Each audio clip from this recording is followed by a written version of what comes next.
اس لیے اس بات کو زند حضور میں لانے کے لیے نبیوں کو علم دیا گیا.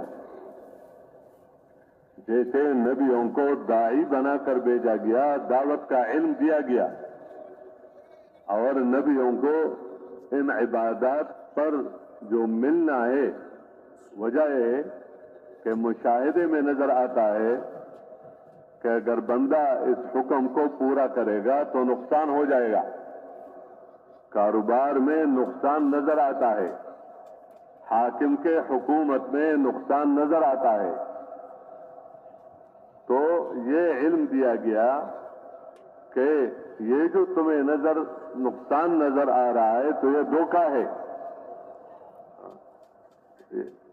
بظاہر جو تمہیں جو نقصان نظر آ رہا ہے تو اس نماز کے پڑھنے سے جو تمہیں ملے گا وہ اس سے کہیں زیادہ ہوگا جو تمہیں ظاہراً نظر آ رہا تھا اس کے چھوڑنے میں. اور اس کے چھوڑنے پر جو تمہارے مال میں اور تمہاری جان میں اور تمہاری عزت اور مقام میں جو نعمتیں ہیں اس میں جو زوال آئے گا اور اس میں جو مصیبتیں اور پریشانیاں آئیں گی تو تمہارا مال اور تمہارا ملک وہ ان مصیبتوں کے ازالے کا ذریعہ نہیں بن سکتی. دیکھو، جو مصیبت اور جو پریشانی اور جو مال اور جان میں نقصان وہ احکامات کے چھوڑنے سے آتا ہے، احکامات کے چھوڑنے سے آتا ہے، تو اس کا ازالہ تجارتوں کے ذریعے سے، اموال کے ذریعے سے اس کا ازالہ نہیں ہو سکتا. اس لیے یہ علم پیغمبر لے کر آتا ہے، یہ علم کسی کے پاس نہیں ہوتا.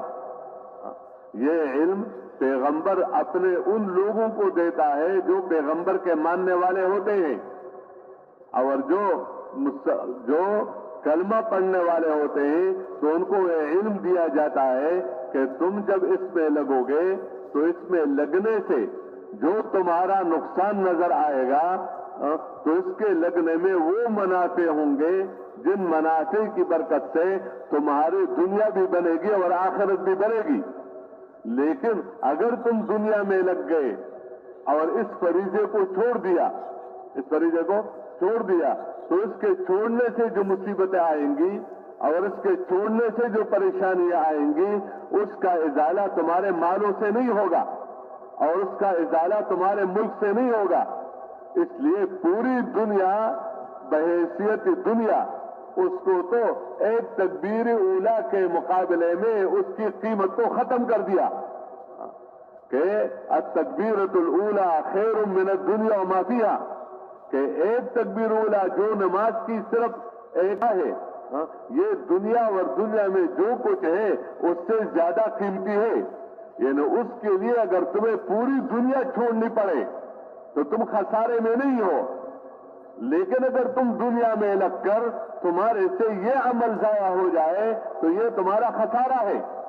اس لیے انبیاء علیہ السلام کو جو علم دیا تو اس علم کا یقین بھی امت سے چاہا جا رہا ہے کہ اس علم پر تمہارے یقین ہو. اور وہ علم یہ تھا کہ نیک اعمال سے زندگی بنتی ہے اور برے اعمال سے زندگی بگڑتی ہے. اس کو کہا جاتا ہے فضائل والا علم، اس کو کہا جاتا ہے وعدے اور وعید والا علم، کہ اگر تم اس راستے پر پڑو گے تو اللہ تمہیں کیا دے گا، اور اگر تم اس راستے پر چھوڑ کر دوسری طرف جاؤ گے تو تمہارا کیا نقصان ہوگا. اس لیے اس کے سیکھنے کا طریقہ یہ بتایا کہ اس دعوت کے ساتھ وہ علم سننا جو علم پیغمبر لے کر آیا ہے اس کے سننے سے یہ یقین بڑھے گا.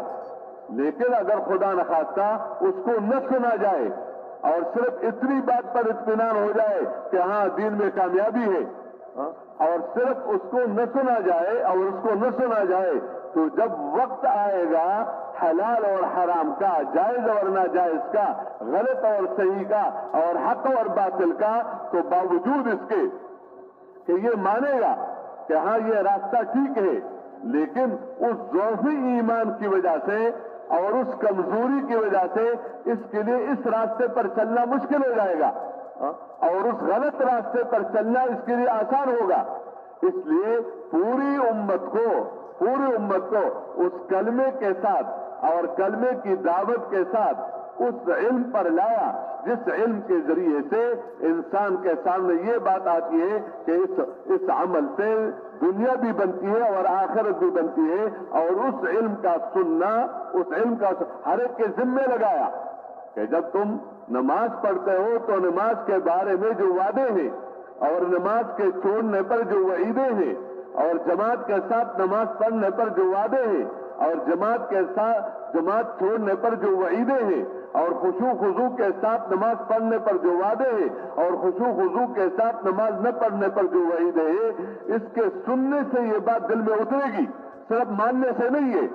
इसके सुनने से ये बात दिल में उतरेगी कि जिसकी बरकत से बंदे के लिए इस फरीजे की अदायगी खुशू खुजू के साथ और जमात के साथ न सिर्फ आसान होगा यह फरीजा, बल्कि ये इसकी दिल की चाहत होगी कि मैं इस वक्त में इस फरीजे को अदा करके अल्लाह को राजी कर लूं बस। तो বলতেছেন যে ভাই আল্লাহ জাল্লা শানুহু নবীদেরকে দাওয়াতের যেরকম দাওয়াতের জিম্মাদারি দিয়েছেন, দাওয়াতের ইলমও দিয়েছেন এবং বলতেছেন যে জিম্মাদারির সাথে সাথে আল্লাহ ইলম পাঠাইছেন। ইলম নবীদের একটা বিশেষ সম্পদ। আল্লাহ জাল্লা শানুহু শুধু নবীদেরকেই আসমানি ইলম দিয়েছেন। বলতেছেন যে আসমানি ইলম এটা মানুষের জিন্দেগি পরিচালনা করার তরিকা।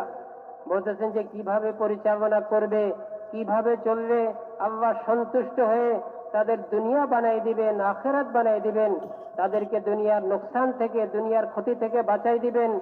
বলতেছেন যে আখিরাতের ক্ষতি থেকে বাঁচাই দিবেন, আখিরাতের সমস্ত ইজ্জতের উপরে মানুষকে আল্লাহ জাল্লা শানুহু ফয়সালা দিবেন। বলতেছেন যে ওই ইলম আল্লাহ জাল্লা শানুহু নবীদেরকে পাঠাইছেন, নবীদেরকে দিছেন। হুজুর সাল্লাল্লাহু আলাইহি ওয়াসাল্লামকেও আল্লাহ ওই ইলম দিছেন। বলতেছেন যে হুজুর সাল্লাল্লাহু আলাইহি ওয়াসাল্লাম উম্মতকে যেইভাবে দাওয়াত দিছেন, উম্মতকে আসমানি ইলমও দিছেন। বলতেছেন যে যারা নবীদেরকে মানছেন এবং হুজুর সাল্লাল্লাহু আলাইহি ওয়াসাল্লামকে যে মানছেন, ঈমান আনছেন, আল্লাহ হুজুর সাল্লাল্লাহু আলাইহি ওয়াসাল্লাম এই আসমানি ইলম ওই মাননেওয়ালাদেরকে, ঈমান ওয়ালাদেরকে যারা ঈমান আনছে তাদেরকে ওই আসমানি ইলম দিছেন। বলতেছেন যে ভাই আসমানি ইলম যেরকম আল্লাহর জাতের উপরে ইয়াকিন হাসিল করতে হয়, এর সাথে সাথে আসমানি ইলমের উপরে ইয়াকিন হাসিল করতে হয় যে আসমানি ইলম আমার দুনিয়া এবং আখিরাতের কামিয়াবি আর সফলতার জন্য আসমানি ইলম বহুতই জরুরি। আসমানি ইলমের বুনিয়াদেই আমি দুনিয়াতে শান্তি লাভ করব, দুনিয়াতে ইজ্জতের জিন্দেগি পাবো এবং সফলতার জিন্দেগি পাবো এবং সমস্ত ক্ষতি থেকে বাঁচতে পারবো। বলতেছেন যে ভাই আসমানি ইলমের মধ্যে দোনো দিক আছে, করলে কি হবে এটাও আছে, না করলে কি ক্ষতি হবে এটাও আছে। বলতেছেন যে আল্লাহ যে আহকাম দিছেন, আহকাম পুরা করলে কি হবে, কি পাবে এবং কি তার লাভ হবে এটাও আসমানি ইলমের মধ্যে আছে। এবং আসমানি ইলমের মধ্যে এটাও আছে দুনিয়ার কারণে যদি আল্লাহ পাকের হুকুম ছেড়ে দেয় তখন তার কি ক্ষতি হবে, ওই ক্ষতিটা পুরা করার জন্য আর কোনো ব্যবস্থা নাই, এটাও আসমানি ইলমের মধ্যে আছে।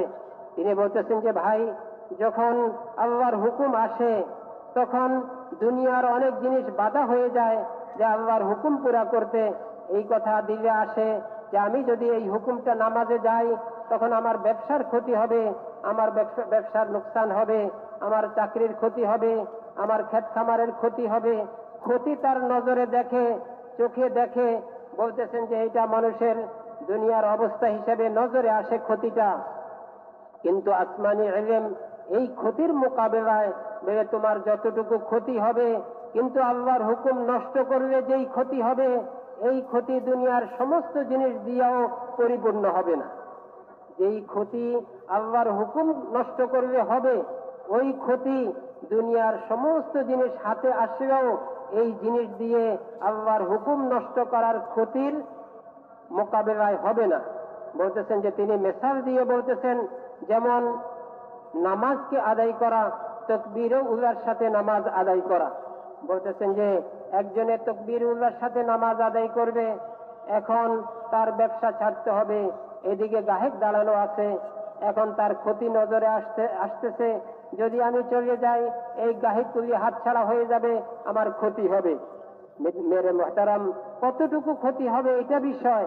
যদি পুরা দুনিয়ারও ক্ষতি হয়ে যায়, এখানে তো পুরা দুনিয়ার ক্ষতি না, যদি পুরা দুনিয়ার ক্ষতি হয়ে যায়, কিন্তু বলতেছেন যে কতটুকু ক্ষতি হবে। এক তকবীর উলা ছাড়লে পুরা দুনিয়া দিয়েও তকবীর উলার ক্ষতির ক্ষতিপূরণ হবে। আর তাকবীরাতুল উলা খায়রুম মিনাদ দুনিয়া ওয়া মা ফিহা, দুনিয়া এবং দুনিয়ার মধ্যে যা আছে এর চেয়ে উত্তম। তো বলতেছেন যে একটা তকবীর উলা ছাড়া এটার কারণে যেই ক্ষতি হয়েছে, পুরা দুনিয়া দিয়েও তো এই ক্ষতির ক্ষতিপূরণ হয় নাই। এজন্য এলেম এই কথা দেখাই দিবে, এই কথা বোঝাই দিবে যে দুনিয়ার ক্ষতি কতটুকু ক্ষতি, আর দ্বীনের ছাড়লে, আল্লাহর হুকুম ছাড়লে কতটুকু ক্ষতি। এই ক্ষতির ক্ষতিপূরণ দুনিয়ার সমস্ত জিনিস দিয়েও হবে না। বলতেছেন যে ভাই, আসমানি ইলম আমাদের জন্য বড় জরুরি। এজন্য আসমানি ইলমের মাধ্যমে আমাদের সামনে আল্লাহর হুকুম পুরা করার কি লাভ, আল্লাহর হুকুম নষ্ট করলে কি ক্ষতি, ফাজাইলের ইলম, আল্লাহর হুকুম পুরা করলে আমি কি পাবো, আল্লাহর হুকুম নষ্ট করলে কি ক্ষতি হবে, আর ওই ক্ষতিপূরণ দুনিয়ার কোন জিনিস দিয়ে হবে কিনা, এবং আল্লাহর হুকুম পুরা করলে আল্লাহ আখিরাতে কি দিবেন, আর আল্লাহর হুকুম নষ্ট করলে আল্লাহ আখিরাতে আমার কি পরিমাণ শাস্তি দিবেন, এই সব জিনিস ইলমের মাধ্যমে আমাদের সামনে আসবে। তিনি বলতেছেন যে ভাই, এই জন্য দাওয়াতের সাথে সাথে আমাদের ইলমের চর্চাও, আমাদের ইলমের হালকায় বসে ইলমের জিনিস শোনা এবং ইলমের উপরে আমাদের দিলকে তৈয়ার করা, ইলমের রোশনি আমাদের দিলের মধ্যে আসা, এটাও জরুরি। বলতেছেন যে ভাই, ইয়াকিন তো দিলের মধ্যে আছে, আল্লাহর হুকুম পুরা করলে কামিয়াবি আর সফলতা, কিন্তু এর মধ্যে দুর্বলতা, এর মধ্যে আরো উন্নতি। বলতেছেন যে বলতেছেন যে ইমানের উন্নতির উপরে আহকাম পুরা করার যোগ্যতা মানুষের মধ্যে আসে। যখন ইমান দুর্বল হয় তখন বুঝে নামাজ ছাড়লে ক্ষতি হবে, নামাজ ছাড়লে আমার এই ক্ষতি হবে, কিন্তু নামাজকে ধরা, নামাজের হুকুম পুরা করার যে শক্তির দরকার, ইমানের শক্তি, ওই পরিমাণ শক্তি তো নাই। এজন্য সে ইমান থাকা সত্ত্বেও নামাজের না পড়লে যে ক্ষতি হবে, এই ক্ষতির ইলম থাকা সত্ত্বেও নামাজের উপরে উঠতে পারে না, নামাজের হুকুম পুরা করতে পারে না, নামাজ তার থেকে ছুটে যায়। এই জন্য বলতেছেন যে ভাই, ইমানের শক্তি দরকার, সাথে সাথে ইলমের ইয়াকিন দরকার। ইলম, ফাজাইলের ইলম আমাদের সামনে আসা দরকার, এবং মাসাইলের ইলম আমরা জানা দরকার। বলতেছেন যে ভাই, এই জন্য ইলমের উপরে মেহনত করে আমাদের যে দাওয়াতে চলতে চলতে আমাদের তালিমের হালকা, এটাও বড় জরুরি, যাতে দিলের ভিতরে ইমান বাড়ে, ইমান মজবুত হয়, আহকামের উপর ইয়াকিন পয়দা হয়। আহকাম পুরা করার জন্য দিলের মধ্যে যে যোগ্যতার দরকার, ওই যোগ্যতা দিন দিন বাড়তে থাকে। বলতেছেন যে ভাই, কারণ দুনিয়ার যে উন্নতি, দুনিয়ার যে জিনিসের আমাদের সামনে লাভ দেখতেছি আর ক্ষতি দেখতেছি, বলতেছেন যে ভাই, ক্ষতিও সীমিত, আমার কতটুকু ক্ষতি হবে, লাভও সীমিত, আমার কতটুকু লাভ হবে। কিন্তু আল্লাহ পাকের হুকুম নষ্ট করলে যেই ক্ষতি হবে, ওই ক্ষতি দুনিয়ার লাভে পরিপূর্ণ করতে পারবে না। ওই ক্ষতি মেরে মুহতারাম, ওটার ক্ষতিপূরণ কখনো হবে না। এই ক্ষতি শুধু দুনিয়াতে ক্ষতি না, আখেরাতে যাই এটার এই আখেরাতে অনন্ত অসীম হায়াতের মধ্যে এই ক্ষতির দ্বারা ক্ষতিগ্রস্ত হইতে হবে। এজন্য বলতেছেন যে ভাই, ইলমও আম্বিয়া আলাইহিমুস সালাতু ওয়াস সালাম ইলমও নিয়ে আসছেন, দাওয়াত যেরকম নিয়ে আসছেন, দাওয়াতের ইলম নিয়ে আসছেন, আহকাম যেরকম নিয়ে আসছেন, আহকামের ইলম নিয়ে আসছেন। আমাদের দিলের ভিতরে আহকামের ইলম পয়দা হয়, এর জন্য আমাদের এক জবরদস্ত মেহনত লাগবে, যাতে আহকামের ইয়াকিন পয়দা হয়, এবং আহকামের ইয়াকিনের দ্বারা দিলের মধ্যে আহকামের যোগ্যতা বাড়ে, আহকামের চাহিদা বাড়ে, এবং দুনিয়ার কোনো বাধা, দুনিয়ার কোনো শক্তি, দুনিয়ার কোনো মাল মুলকের কোনো শক্তি আমাদেরকে আল্লাহ পাকের হুকুম থেকে ফিরাইতে না পারে। এতটুকু ইয়াকিন, এতটুকু দিলের যোগ্যতা আমাদের জরুরত। এজন্য বলতেছেন এর উপরও আমাদের এক জবরদস্ত মেহনত লাগবে ইলমের উপরে, যাতে দিলের ভিতরে আহকাম পুরা করার শখ এবং আগ্রহ এবং ফাজাইল আমাদের সামনে আসে, দিলের যোগ্যতা বাড়ে। এজন্য বলতেছেন যে ভাই, এই লাইনেও আমাদের এক জবরদস্ত মেহনত লাগবে, যাতে দিলের ভিতরে ইলমের আনওয়ারাত আসে এবং ওই হালকায় বসে দিলের ভিতরে আনওয়ারাতকে বাড়াইতে থাকি, ইয়াকিনকে বাড়াইতে থাকি, যাতে দুনিয়ার ক্ষতি আমাদের কাছে বড় ক্ষতি না, আসল ক্ষতি হয়েছে আল্লাহর হুকুম পুরা করার না করার ক্ষতি। বলতেছেন যে ভাই, যখন মানুষ আল্লাহর হুকুমকে নষ্ট করে তখন তার দিলের ভিতরে হুকুম নষ্ট করার যেহেতু দিলের ভিতরে ওই শক্তি নাই, এজন্য ক্ষতিটা অত বড় ক্ষতি মনে হয় না। নামাজ ছুটছে অত বড় ক্ষতি মনে হয় না, হুকুম ছুটছে অত বড় ক্ষতি মনে হয় না। দুনিয়া ছুটছে বড় ক্ষতি মনে হয়, যেহেতু তার দিলের ভিতরে যেই ইয়াকিন থাকা দরকার ছিল, যেই শক্তি থাকা দরকার ছিল, ওই শক্তি নাই বিদায় দুনিয়া বড় হয়ে সামনে আসে, আখিরাত ছোট হয়ে সামনে আসে। বলতেছেন যে ভাই, আহকামের না করার ক্ষতি ছোট হয়ে সামনে আসে, দুনিয়া হাতছাড়া হওয়ার ক্ষতি বড় হয়ে সামনে আসে। এজন্য আমাদের এই লাইনে এক জবরদস্ত মেহনত লাগবে। इबादत के अंदर जो असर है वो यकीनी है, क्योंकि मनसूस है, यकीनी है। लेकिन ये असर तब जाहिर होगा और इबादत की जो ताकत और कुव्वत है वो तब जाहिर होगी कि जब इस इबादत के अंदर ईमान हो और इबादत के अंदर इखलास हो। इसलिए इबादत के साथ इखलास है, फ़अब्दिल्लाह मुखलिसन लहुद्दीन। और इस इबादत के अंदर ईमान हो तो बक़द्र क़ुव्वत ईमान इबादत के अंदर ताकत और बक़द्र इखलास उस इबादत का असर जाहिर होगा और इबादत की ताकत जाहिर होगी। इसलिए इबादत के अंदर इखलास है और इबादत के अंदर ईमान है और इसी इबादत के अंदर सिफत एहसान है। सिफत एहसान ये है कि बंदा लगे हर हाल में इस तरह कि गफलत के साथ, देखो गफलत के साथ पहली बात यह कि बंदा काम नहीं कर सकता, वक्त गुजर गया, नमाज का पता नहीं चला, हालांकि चाहता है, गफलत है।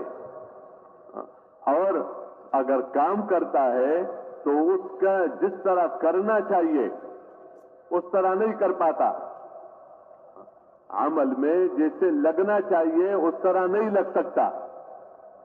इसलिए इन चीजों के दूर करने के लिए ये बताया कि इस इबादत के अंदर सिफत एहसान हो जो तुम्हारे अंदर पैदा होगी जिक्र के रास्ते से, कि जो नमाज में पढ़ा जाएगा कुरान उसको नमाज से बाहर पढ़ो, और नमाज के अंदर जो तस्बीह और तहमीद और तहलील है उसको उसी ध्यान के साथ नमाज से बाहर पूरा करो। नमाज के अंदर जो इस्तिग़फ़ार और दरूद शरीफ है तो नमाज से पहले बाहर अपने आप को इसका आदी बना दो, ताकि तुम्हारे नमाज के अंदर इस जिक्र का असर जाहिर हो जाए। और जब ये अंदर आएगा तो उस इबादत की ताकत जाहिर होगी। इसलिए इबादत के अंदर जिक्र है और इबादत के अंदर इखलास है और इबादत के अंदर ईमान है और इबादत के अंदर इहतिसाब है। जैसे पहले अर्ज किया कि इस अमल पर क्या मिलेगा, और इस इबादत के अंदर तरीका है कि जो मिलेगा वो तब मिलेगा कि जब उसका तरीका सही हो। देखो तरीके वाला इल्म नहीं बदलता कि आज नमाज पढ़ने का तरीका यह है और अब तरक्की हो गई तो अब नमाज पढ़ने का तरीका इसके लिए ये हो गया।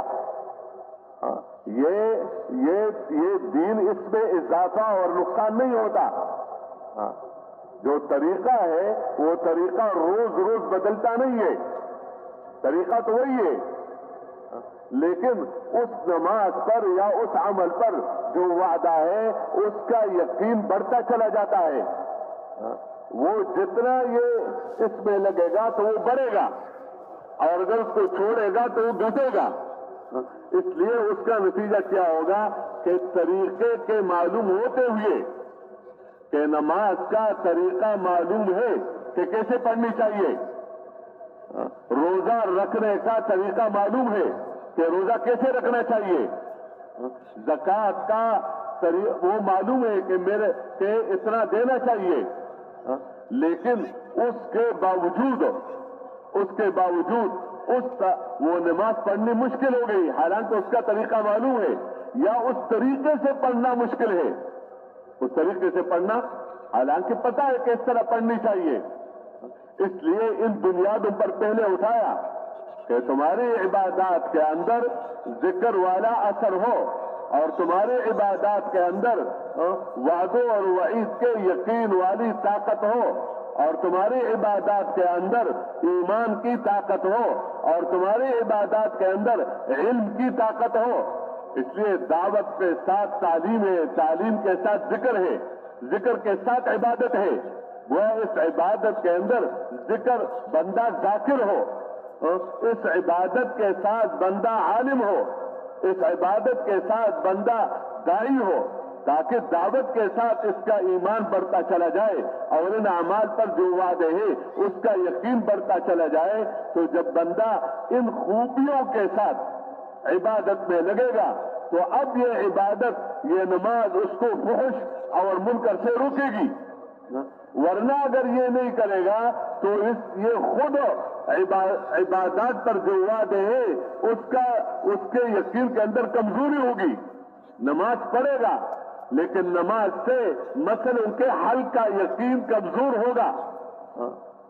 عمل کرے گا لیکن عمل سے زندگی بننے کا یقین کمزور ہوگا، اور جن دکانوں اور زمینوں میں لگا ہوا ہے اس سے زندگی بننے کا یقین بڑھتا چلا جائے گا.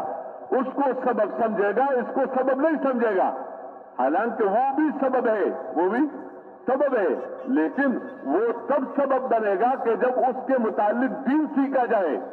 ورنہ بغیر دین کے وہ سبب تو کافروں کے ساتھ بھی ہے، بغیر دین کے تو سبب مشرکوں کے ساتھ بھی ہے. لیکن مسلمان کے نزدیک وہ تجارتیں اور وہ زراعتیں اور وہ کاروبار اور وہ ملک سب سبب ہے کہ جب اس کے اندر اسلام ہو. لیکن اگر اس کے اندر اسلامی زندگی نہیں ہے تو یہ سبب تو پھر کافروں کے ساتھ بھی ہے. اس لیے اگر ان بنیادوں کو ٹھیک نہ کیا جائے تو بندہ باوجود مسلمان ہونے کے اسلام سے فائدہ اٹھانا نہیں سیکھے گا.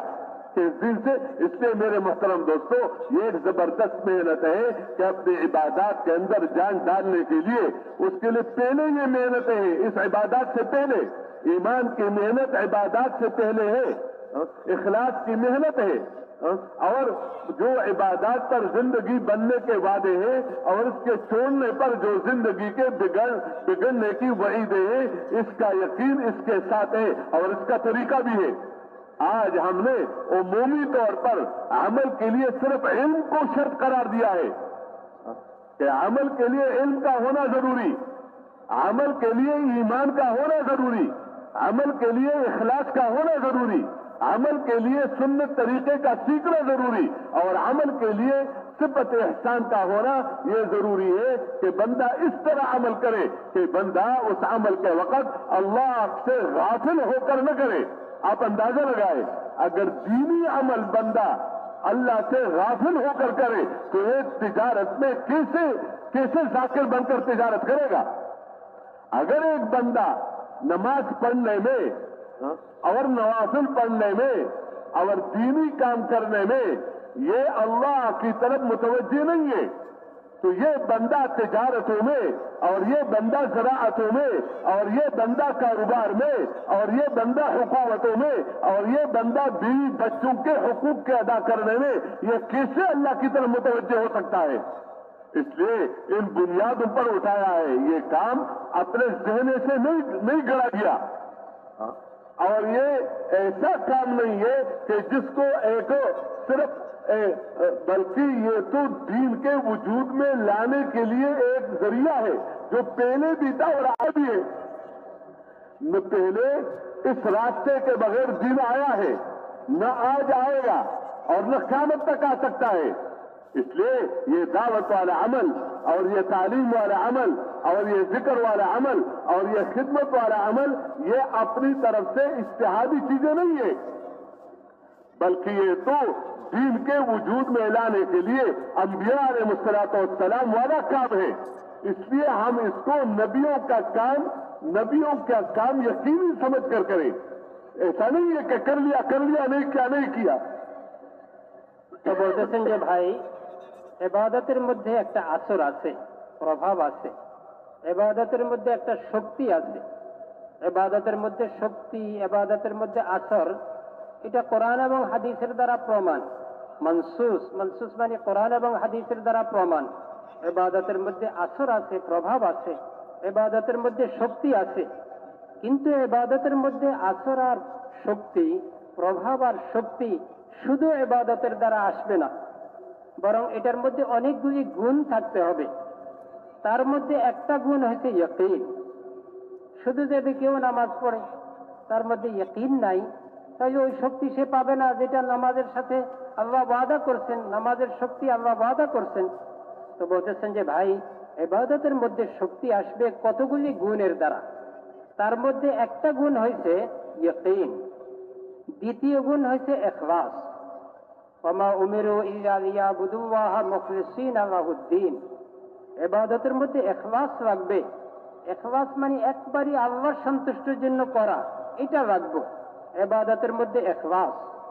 মেরে মুহতারাম, ইবাদতের মধ্যে জিকির রাখবে। জিকির মানে আল্লাহর ধ্যানে করা, আল্লাহর ধ্যানে করা। সিফতে ইহসান যেটাকে বলে, সিফতে ইহসান মানে মানুষ গাফিল হয়ে না করা, গাফলতি ছাড়ি দেওয়া।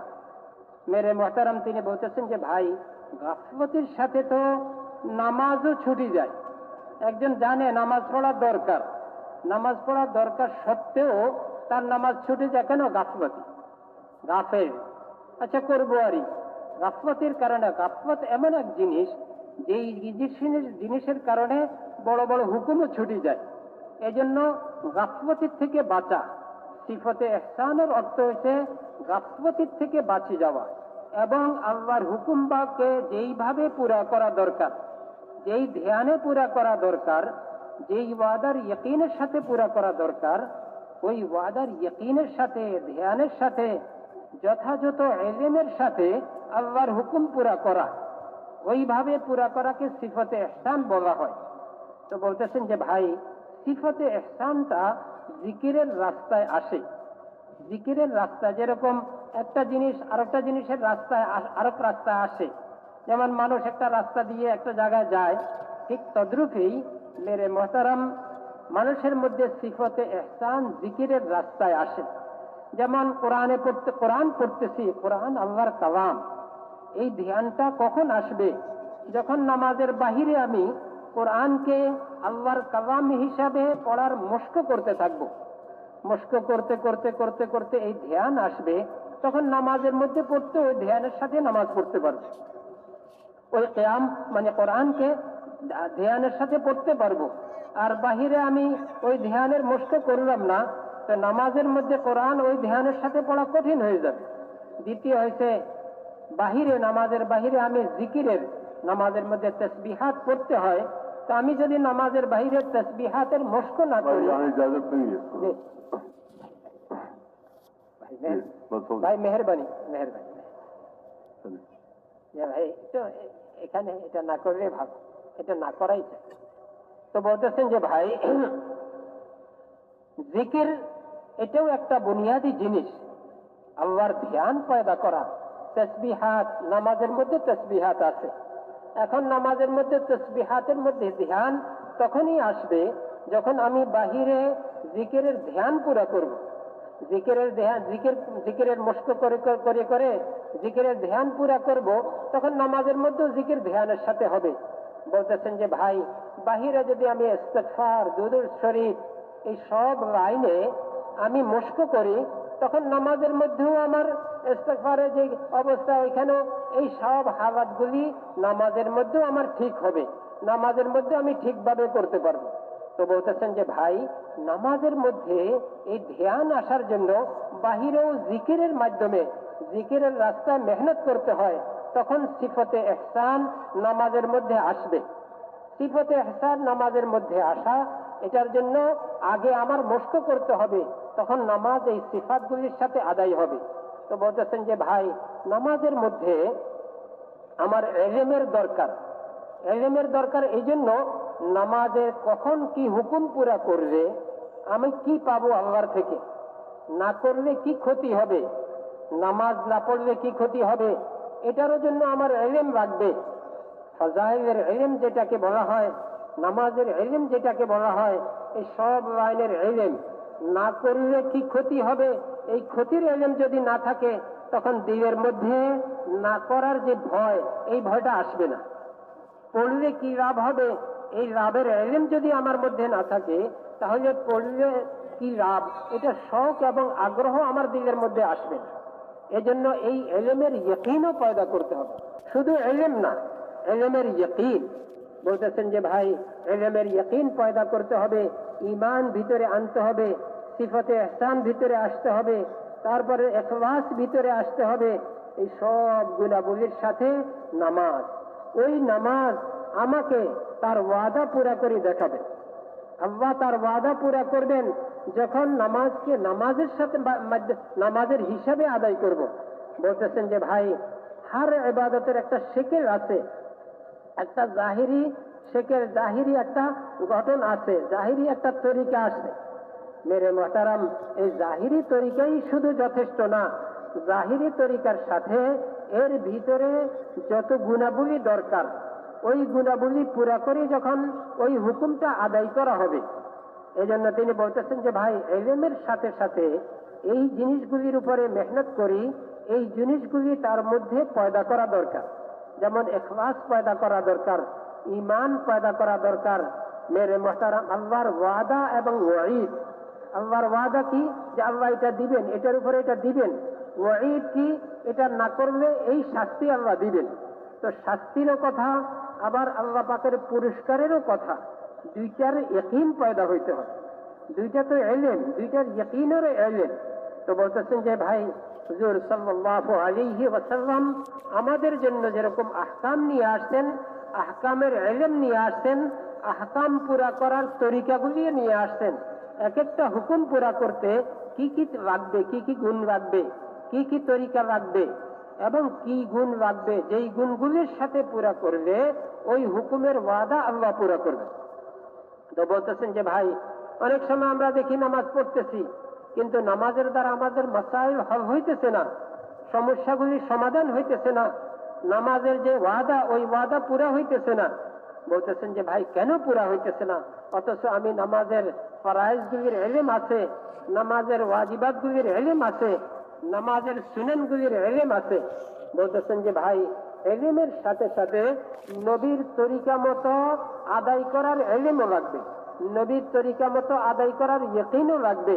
তার মধ্যে ঈমান লাগবে, নবীর তরিকা লাগবে, নবীর তরিকা মতো আদায় করার ইলম লাগবে, নবীর তরিকা মতো আদায় করার ইয়াকিন লাগবে, সিফতে ইহসান লাগবে, ইখলাস লাগবে। বলতেছেন যে ভাই, এই গুণগুলি যখন হবে, তখন এই গুণগুলির কারণে, এই গুণগুলির সমন্বয়ে, এই গুণগুলি একসাথে থাকার কারণে আমার আমলটা আসল রূপে পরিণত হইল। আমার আমলটা, যেই আমল আল্লাহর ওয়াদাকে পুরা করাবে, ওই আমল আমল হিসাবে পরিণত হইল। আমলের মধ্যে সব গুণগুলি আছে বিদায় আমলটা আসল আমল হইল। এখন এই আমল দুনিয়াতে আল্লাহর ওয়াদা পুরা করাই দেখাই দিবে। বলতেছেন যে ভাই, এই জন্য দাওয়াত তাবলীগের মেহনতের মধ্যে এই মেহনতটা কোনো চিন্তাযুক্ত কোনো মেহনত না, এই মেহনতটা আছে নবীওয়ালা তরিকায় একটা সাজানো মেহনত। যে মেহনতের মধ্যে সব মেহনত আছে, ঈমানের মেহনত আছে, ইলমের মেহনত আছে, ফাজাইলের ইলমের মেহনত আছে, ইলমের ইয়াকিনের মেহনত আছে, সিফতে ইহসানের মেহনত আছে। ইহসান মানে গাফলতের সাথে আমল পুরা করার থেকে বিরত থাকা, এমন ভাবে এমন ধ্যানের সাথে নামাজ আদায় করা যে আমি পূর্ণ ধ্যানের সাথে পূর্ণ তরিকায় আল্লাহর ওয়াদার ইয়াকিনের সাথে আল্লাহর মেরে মুহতারাম আল্লাহর হুকুম নষ্ট করলে যেই ক্ষতি হবে এই ক্ষতির ইয়াকিনের সাথে আমি আমল পুরা করব। তো এটা হইল মেরে মুহতারাম এক একটা আমলের মধ্যে সব হুকুম পুরা করা, সব লাইনের জিনিস পুরা করা। তো বলতেছেন যে ভাই হুজুর সাল্লাল্লাহু আলাইহি ওয়াসাল্লাম এই সব লাইনের মেহনত দিয়ে উম্মতের ইবাদতকে ঠিক করছেন, উম্মতের ইবাদত শক্তিশালী করছেন, উম্মতের ইবাদতের মধ্যে জান পয়দা হয়েছে যখন এই সবগুলি সিফত বলতেছেন যে একটা হয়েছে ইয়াকিন, একটা হয়েছে ঈমান, যে হুজুর সাল্লাল্লাহু আলাইহি ওয়াসাল্লামের তরিকার ঈমান, আরেকটা হয়েছে ইখলাস, আরেকটা হয়েছে সিফতে ইহসান, আরেকটা হয়েছে জিকিরের মাধ্যমে এই সিফতে ইহসান পুরা করা। বলতেছেন যে এই সব লাইনের দিকগুলির উপরে মেহনত, এই দাওয়াতের মেহনতের মধ্যে সবগুলির সমন্বয়, সবগুলি একসাথে। বলতেছেন যে ভাই যখন এই সবগুলি একসাথে আমরা মেহনত করি পুরা করব, তিনি বলতেছেন যে এটা আমাদের নিজস্ব বানানো কোনো জিনিস না, কাহারও কোনো বানানো জিনিস না, এটা নবীওয়ালা মেহনতের তরিকার মধ্যে এই তরিকা যে এইভাবে মেহনত করি, সব গুণগুলির উপরে মেহনত করি, সব গুণগুলি পুরা করতে হয়। এজন্য আমাদের দাওয়াতের মধ্যে দাওয়াতও আছে, তালিমও আছে, ফজাইলের হালকা আছে, নিজের মেহনতের দ্বারা, জিকিরের মেহনতের দ্বারা নিজের ভিতরে সিফতে ইহসান পয়দা করার মেহনতও আছে, মেরে মুহতারাম আখলাক সুন্দর করার মেহনত আছে, ইখলাস পয়দা করার মেহনত আছে। এই সবগুলির সমন্বয় হয়েছে দাওয়াতে তাবলীগ, সবগুলি সমষ্টি হয়েছে দাওয়াতে তাবলীগ। তাহলে আমাদের ইবাদতের মধ্যে জান পয়দা হবে। আল্লাহ জাল্লা শানুহু ইবাদতের উপরে দুনিয়ার যে ওয়াদা পুরা করছেন ওই ওয়াদা পুরা করবেন, আখিরাতে যে ওয়াদা পুরা করছেন ওই যে ওয়াদা করছেন ওই ওয়াদাও আল্লাহ পুরা করবেন। বলতেছেন যে ভাই দুনিয়ার ওয়াদা পুরা হওয়ার জন্য শুধু সেকেলেই যথেষ্ট না, শুধু অবস্থায় যথেষ্ট না। একটা মুসলমান, একটা বিধর্মীদের মধ্যে ফরক কি? একটা মুসলমানের হার জায়গায় ইবাদতের সাথে তার জিন্দেগির প্রত্যেকটা কাম হবে। সে নামাজ পড়তেছে ইবাদতের তরিকায়, সব গুণগুলির সমন্বয়ে, সব গুণগুলি এখানে আছে। এর সাথে সাথে সে মেরে মুহতারাম ব্যবসাতে গেছে, ব্যবসাতেও সে মনমতো না, ব্যবসাতেও আল্লাহর হুকুম, আল্লাহর হুকুমের ফাজাইল তার সামনে আছে, হুকুমের মধ্যে আল্লাহর হুকুম, হুকুমের ফাজাইল তার সামনে আছে, মেরে মুহতারাম ইখলাস তার সামনে আছে। এই সব লাইনের সবকিছু পুরা করার পরেই তার সবকিছু মেরে মুহতারাম তেজারতে গেছে সেখানেও ইবাদত, ব্যবসার মধ্যে ব্যবসাতে গেছে সেখানেও ইবাদত, হুকুমতে গেছে সেখানেও ইবাদত, মেরে মুহতারাম খেত কৃষির মধ্যে গেছে সেখানেও ইবাদত। একটা কাফের এই সব জিনিসের কোনো জিনিসই নাই, না তার ঈমান আছে, না তার তরিকা জানা আছে, না তরিকার ইয়াকিন আছে, না তার মধ্যে ইখলাস আছে, না তার মধ্যে আখিরাতের ইস্তেহজার আছে, না তার মধ্যে নবীর তরিকা আছে, কিচ্ছু নাই। সে মন মতো করতেছে, যদিও মন মতো করলে তার কোনো কাম মেরে মুহতারাম তরিকা মতো হয়, তারপরেও সে কিছু পাবে না। কেন? তরিকার ইলম নাই, তরিকার ইয়াকিন নাই, ঈমান নাই, আখিরাতের ইস্তেহজার নাই, সিফতে ইহসান নাই। এই সব কিছু না থাকার কারণে সে না নামাজের মধ্যে কিছু পাবে, না অন্য কিছুর মধ্যে কিছু পাবে। এই জন্য মেরে মুহতারাম তিনি বলতেছেন যে এই সব গুণগুলি আমাদের মেহনতের মধ্যে, এবং এই গুণগুলি আমাদের মেহনতের তরিকার মধ্যেও আছে। যেমন মেহনতের তরিকার মধ্যে আমাদের তালিম আছে, তালিম শুধু শুধু ফাজাইলের কিতাব শুনে না, এই তালিমের মধ্যে আমাদের ঈমান বাড়তে হবে। এই তালিমের মধ্যে মেরে মুহতারাম আমাদের ফাজাইলের ইয়াকিন বাড়তে হবে, আমাদের ফাজাইল আমাদের সামনে আসতে হবে, এবং মেরে মুহতারাম তরিকাগুলি আমরা শিখতে হবে, ওই সহি তরিকায় করতে হবে। এই সব জিনিস আমাদের মেহনতের এক বুনিয়াদী জিনিস, এবং মেহনতের মধ্যে সবগুলি আছে। তিনি বলতেছেন যে ভাই শুধু মেহনত চলাফেরা না, মেহনতের মধ্যে সবগুলির মেহনত। দাওয়াত যেরকম একটা মেহনত, দাওয়াতের সাথে সাথে এই এই সিফাতগুলি আমাদের ভিতরে পয়দা করা, এই সিফাতগুলি আমাদের ভিতরে আনা, এটাও আমাদের মেহনতের মধ্যে।